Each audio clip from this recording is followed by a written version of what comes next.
우리가 정치 권력의 왕을 받아들일 수 없다면 생필품의 생산, 운송, 판매를 지배하는 왕도 받아들여서는 안 된다.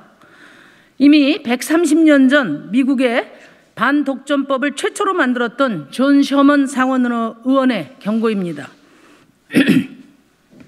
어제 카카오 김범수 의장의 상생한 발표가 있었습니다. 카카오는 국내에만 118개 법인을 포함해서 자회사가 무려 158개사에 이르는 거대 기업입니다. 2017년 대비 5년 만에 2배로 팽창했습니다. 90여 건을 인수합병하는 동안 공정위의 규제 한 번도 받지 않았습니다.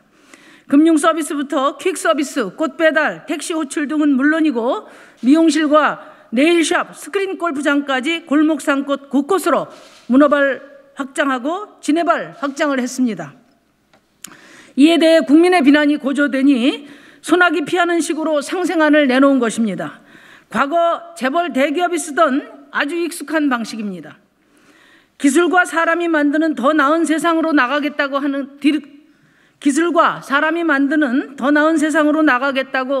뒤늦게 깨달은 것은 다행입니다.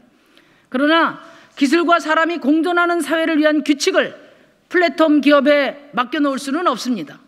사회적 합의를 통해 정치가 제도화해야 합니다.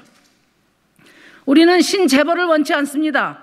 저 심상정이 플랫폼 경제 민주화하겠습니다. 지난 10여 년 동안 국민의힘과 민주당 정부가 창조경제, 혁신경제라는 이름으로 4차 산업혁명이 가져다줄 장밋빛 미래를 약속했습니다.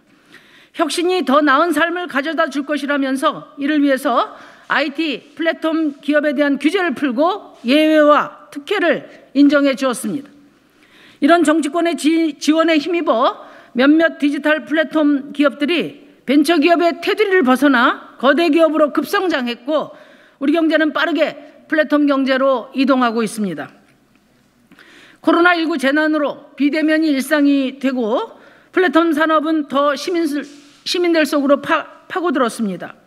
집에서 넷플릭스를 보고 배민으로 주문받은 치맥을 먹고 마켓컬리와 쿠팡에서 상품을 배송받고 있습니다. 카카오와 네이버는 자산 규모가 10조 넘는 거대 기업이 되었습니다. 시가총액상 현대차, 포스코, LG전자 등을 따돌리고 3, 4위를 다투고 있습니다. 그러나 플랫폼 산업은 장밋빛 미래 대신 디스토피아의 미래로 나가고 있습니다. 플랫폼을 넘어 문해발 확장으로 독과점을 추구하고 골목시장을 혁신적으로 잠식하고 알고리즘을 앞세워 노동을 착취하는 신재벌이 되어가고 있습니다. 삼성공화국이 다시 네이버공화국, 카카오공화국으로 이어져서는 안 됩니다. 재벌개혁을 방치해서 불평등이 극에 달했는데 플랫폼 독점마저 방치하면 우리 공동체는 붕괴될 수 있습니다.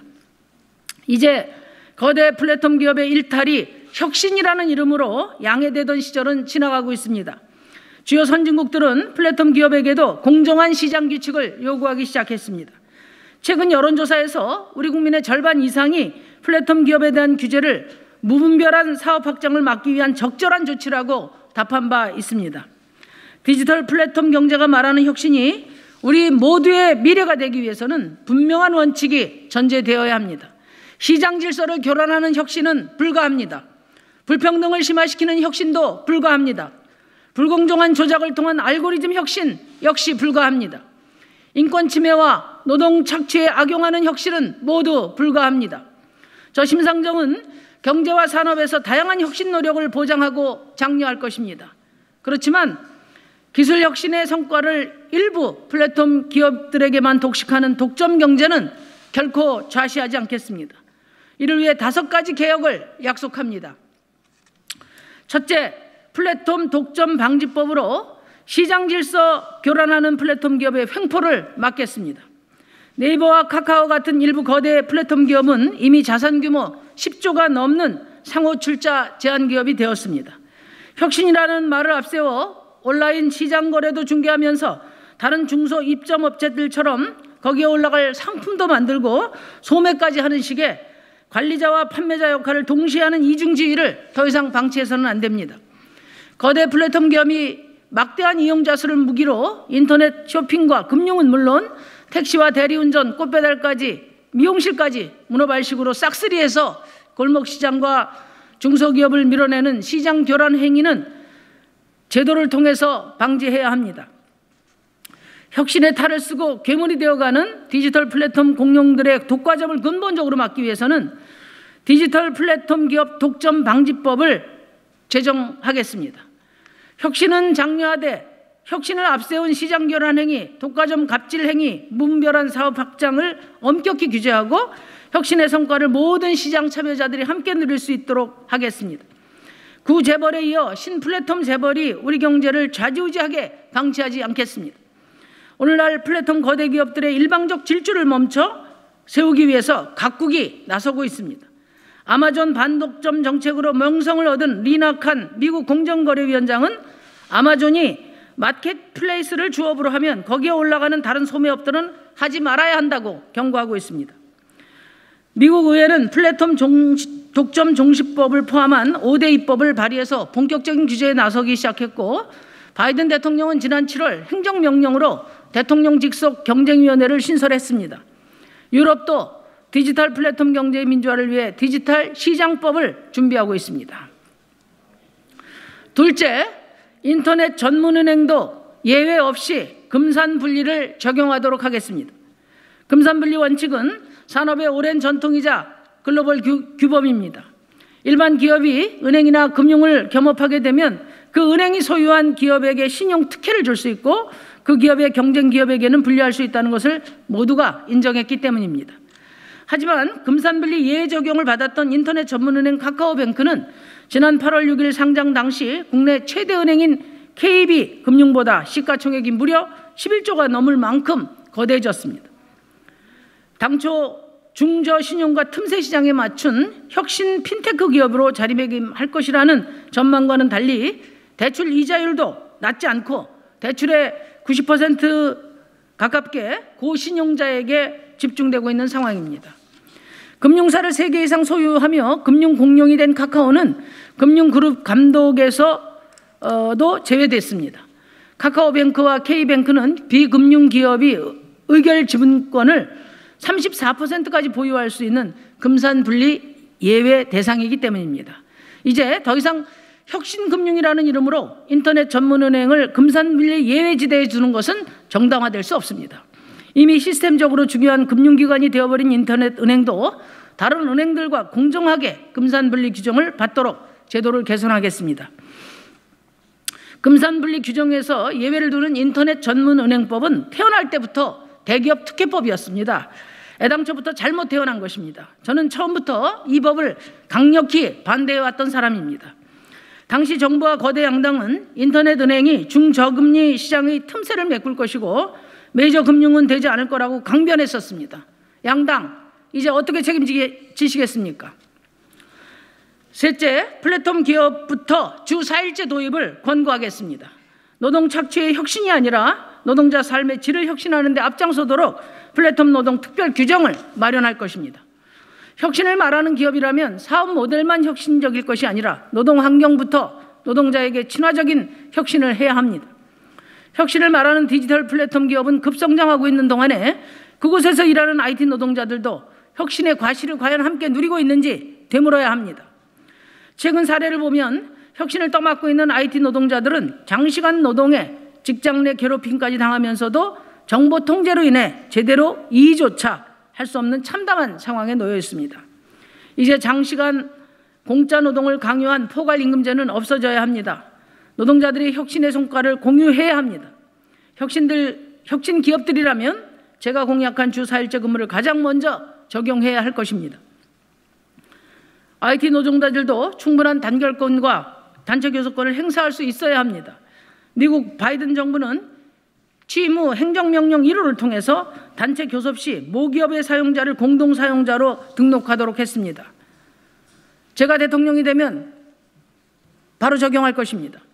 디지털 플랫폼 기업들은 혁신이라는 이름만에 일조개기, 노동자 떨궈내기라는 반사회적 행위를 하고 있습니다. 특히 사회보험을 포함해서 노동 과정에서 기업들이 마땅히 책임져야 할 부대 비용을 노동자 개인이나 사회로 떠넘겨서 비용 부담을 털어버리는 식입니다.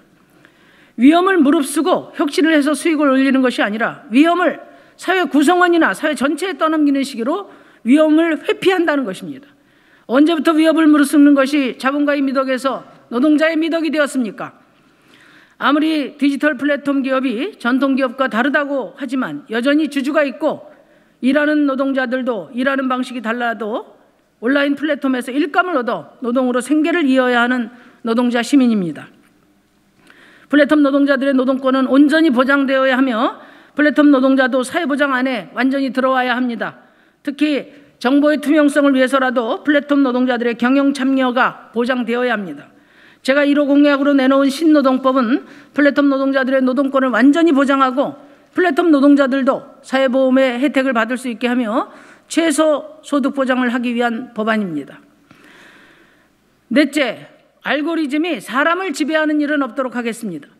최근 인공지능이 산업과 일상 곳곳에 스며들면서 인간이 해왔던 많은 활동이 알고리즘으로 대체되고 있습니다. 채용 면접도 알고리즘이 하고 배달 라이더 작업 지시도 알고리즘이 합니다. 플랫폼에 올라오는 제품 목록 배열 순서도 알고리즘이 결정합니다. 택시 수수료 가격도 알고리즘이 수시로 바꿉니다. 노동자들과 골목 상인들, 소비자들이 불만과 이의를 제기하면 플랫폼 기업이나 사용자는 알고리즘의 결정이라고 핑계를 댑니다. 또 단순한 상품 추천을 넘어서 인사채용이나 작업 지시 등 노무 관리에 알고리즘이 개입합니다. 심지어 직원과 시민들의 감시에도 사용됩니다. 기술은 사람을 착취하고 지배하기 위해서가 아니라 더 공정하게 사람을 도와주고 인권을 지키기 위해서 존재해야 합니다. 사람으로부터 받는 차별도 서러운데 알고리즘에게까지 차별을 받아서야 되겠습니까? 유럽은 이미 인공지능 알고리즘이 시민들에게 미칠 위험 등급을 분류해서 대처하는 입법을 준비하고 있습니다. 저는 알고리즘에 의한 차별과 부당 결정이 방치되지 않도록 이에 당사자가 참여하는 알고리즘 투명성위원회를 신설해서 알고리즘의 위험도를 철저히 평가하겠습니다. 또 노동자와 이용자가 불합리하다고 여길 경우 알고리즘의 결정에 대한 설명을 요구할 수 있는 권리를 담은 입법을 하도록 하겠습니다. 알고리즘이 더 효율적일 뿐만 아니라 우리 사회에 더 공정하게 사용되도록 제도화하겠습니다. 다섯째, 유럽 수준의 개인정보 보호로 플랫폼 기업들이 남용을 막겠습니다.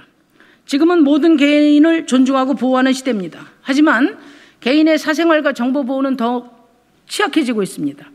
런던 사람들은 아침에 집을 나갔다가 저녁에 귀가할 때까지 보안 카메라 CCTV에 약 300회 정도 얼굴이 노출된다고 합니다. 우리도 크게 다르지 않습니다. 감시 자본주의 시대가 왔다고 걱정하는 목소리도 큽니다.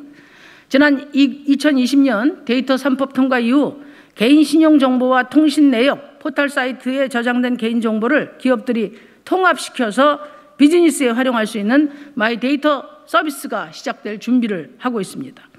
마이데이터 서비스처럼 점점 더 광범하고 민감한 개인정보를 기업들이 주무를 수 있게 되면서 개인 사생활에 결정적인 영향을 줄 정보들이 유출되거나 오용될 위험이 커진 것입니다.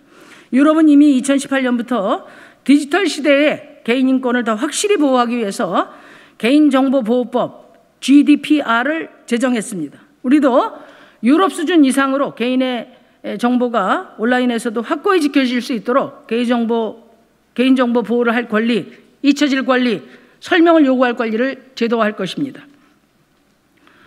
존경하는 국민 여러분, 적절한 환경 규제가 있어야 기업들이 환경을 지키면서도 생산성을 올릴 수 있는 새로운 혁신을 할 동기를 부여받게 됩니다. 혁신을 막기 위한 플랫폼 규제가 아니라 혁신을 촉진하기 위한 공정한 시장 규칙을 만들겠습니다. 플랫폼 경제 민주화로 혁신과 미래를 함께 만들어 가겠습니다. 감사합니다.